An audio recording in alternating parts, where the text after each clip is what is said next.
Good afternoon. Good afternoon. I'm Gael Sylvia, and you're joining me on sylviaglobal.com.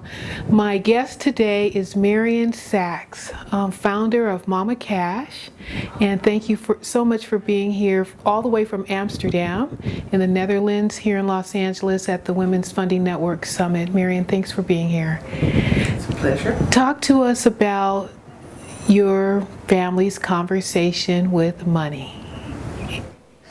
Well, we didn't talk very much about money.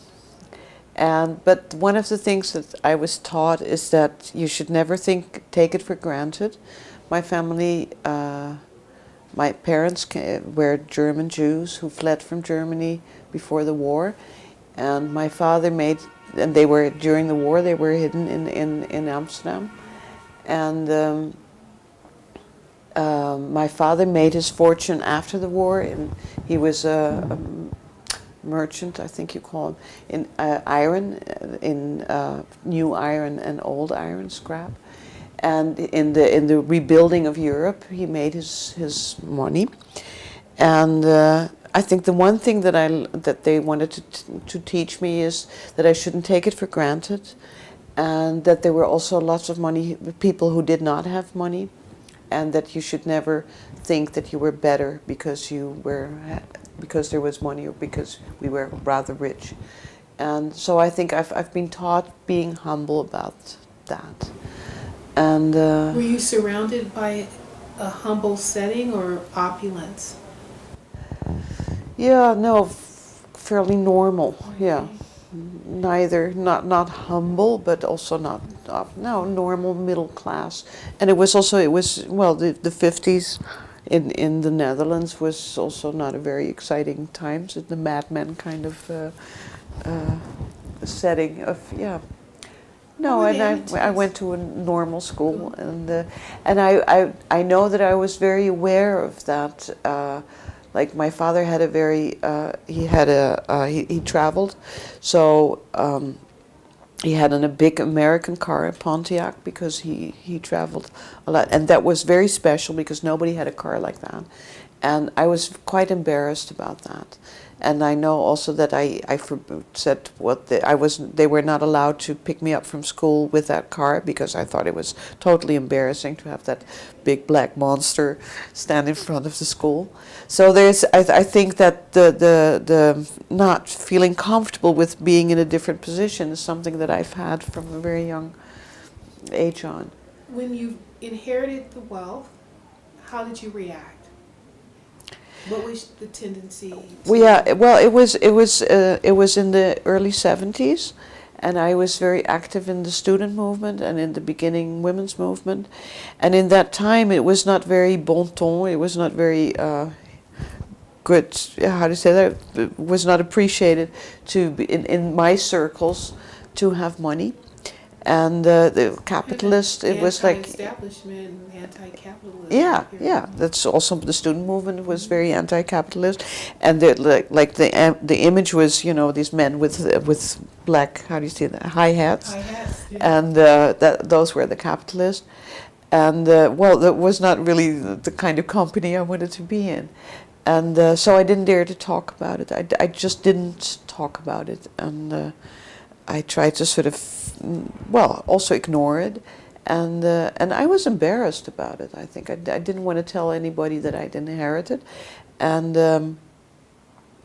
I just didn't know how to handle it. Did you think they would judge you negatively then? Yeah. Okay, and then. Well, I judged it myself also rather negatively. How long did it take you to overcome that? It took quite a while. It took quite some years to figure out what to do with that money. And also, it was hard to find people who were. I didn't know anybody who had money. I didn't know anybody in my circles who was in comparable circumstances. So it was also quite lonely, and I didn't talk about it. Later, of course, I found out that in my friends and also with all the activists, there were also people who didn't talk about it. But that was much later, and I basically just didn't talk about it. And it took me a long time about well, 8 years, something like that, to figure out that I could use the money for what I was really passionate about, which was women's rights and the women's movement and changing the world, and that money was something that could be, used to do that. That money is a good way also to make change. That you use money for that. And but I had no example, so it took quite a while to figure out how to do that. And that was finally I started realizing that what my passion was women's rights, that the money could be used for that. And then with 4 others, we figured out a way to do that, and that became Mama Cash, the first international women's fund. And what does Mama Cash do? Mama Cash funds women's organizations all over the world, internationally, yes, and on different fields to support women who want to, raise their voices and to become part of parliament, or become important and leaders in society.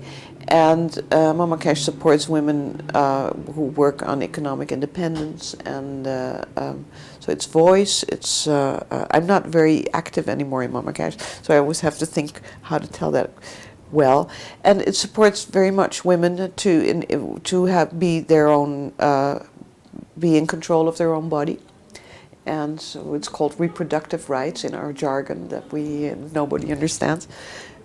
I've noticed that the women's funds also, there's a lot of jargon being used. For reproductive rights? Well, in general, actually. We also talk about gender instead of about men and women, which I don't think is a very good idea. But nobody understands. Nobody knows when you talk about gender. Everybody sort of looks at you, glazes over, and then thinks, what are we talking about? We're talking about men and women.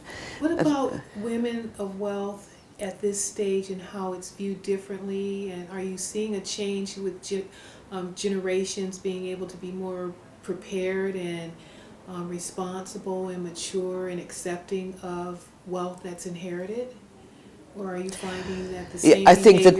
the times are very different. I think how it was in the early 80s 70s when I inherited, and also in the 80s when I started with Mama Cash, that was much more a time when you did not, at least not in Europe, we didn't talk about money at all, and it was, much more part of what we talked about, the sort of activism against capitalism. And now we've had a consumer society, and money has become a very important thing in the U.S. even more, I think. But it's become something to be proud of, to be rich. In Europe and in the US? Also in Europe. Are you finding that in other countries where you have Mama Cash affiliates? I think the whole world has become a consumer world. So having money to buy things has become a value in itself. So money has become very instrumental in that.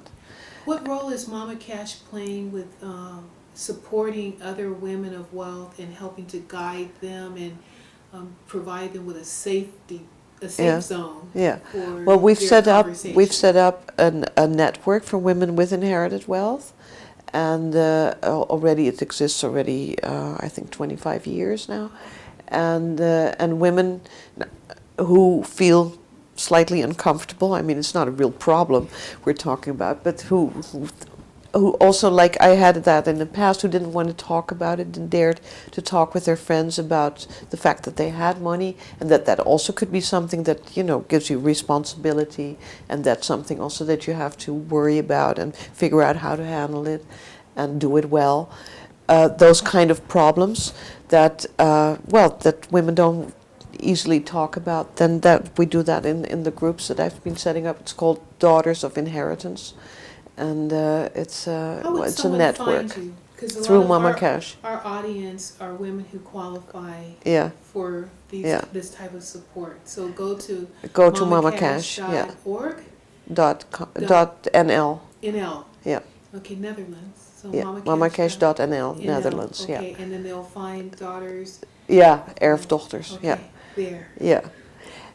And the network of women with inherited wealth is about how you can feel comfortable about the money that you have inherited, and that you have, how you can also learn to be in control, because that's what many women have not learned, how to be in control of their money, and that they've very often given away that kind of authority to Yeah. someone else, such as, Yeah.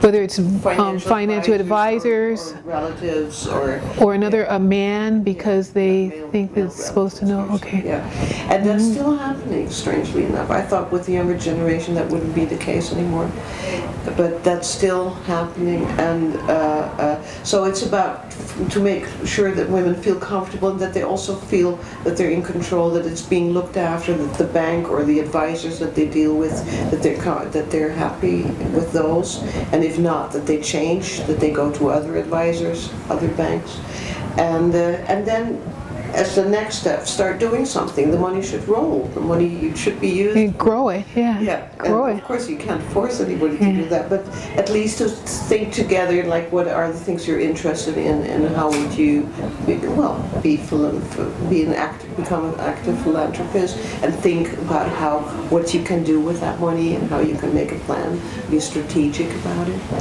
That's all part of the organization. Is the mission of Mama Cash where you thought it would be at this point, or are you further along?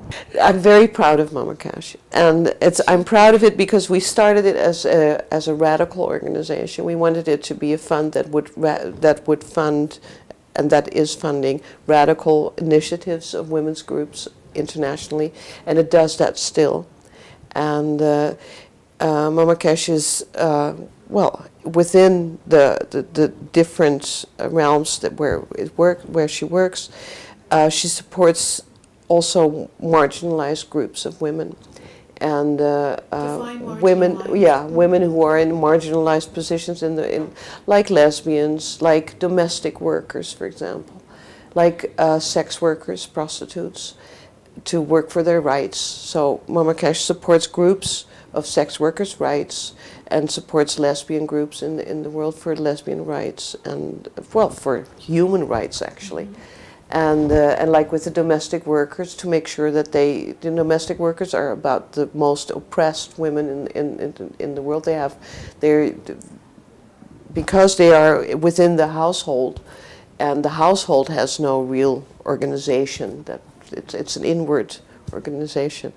The women who work there do work that's not being recognized, and they are in labor circumstances that's not being recognized, and so they work long hours. They have no rights to free weekends, and they have actually no rights at all.